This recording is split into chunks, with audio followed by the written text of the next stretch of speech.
Good evening. Breaking news from the hurricane hunters flying Major Hurricane Dorian tonight. Just in, Dorian now a Category 4 hurricane. A special edition of Nick Lulli Reports starts right now.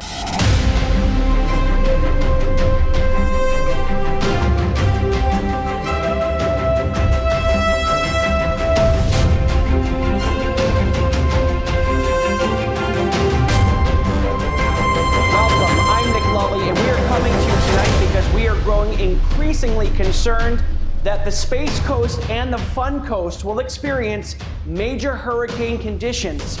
Currently, Hurricane Dorian is nearing the Bahamas with maximum sustained winds found by Hurricane Hunter aircraft of 130 miles per hour. Gusts are much higher than that. We are now currently projecting a landfall somewhere in the vicinity of the Space Coast in the next few days, looking at probably Tuesday into Wednesday at this point. Let's go ahead and show you the latest satellite imagery that's coming in of Dorian tonight. A clearly defined eye developed throughout the day, and that is really what caused Dorian's winds and all of its other effects to begin to pick up.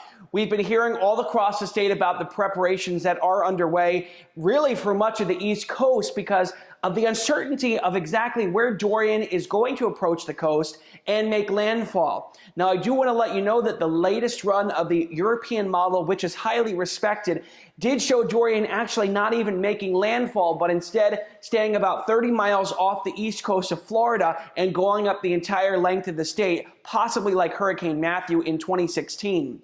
The GFS model, which is based right here in the United States, instead predicted that Dorian would actually ride up I-95 and bring the worst of the weather basically from a point of Melbourne all the way to Jacksonville. That would be almost 200 miles of Dorian's major hurricane effects impacting the east coast of Florida. So what we want to let you know tonight is that not only are those winds going to be extremely intense when Dorian either arrives at the state or makes its closest approach, there's going to be a storm surge. Dorian is going to be moving so slow that all of that water that has been building up throughout the Bahamas and from its journey through the Caribbean is not going to really have any place to go. So we are increasingly growing concerned about that. Tomorrow, we should start to get a better look at exactly where Dorian is going to make landfall, or if it does stay just off of the coast. That's really going to have an impact on just exactly who is going to get the worst winds and the worst rain.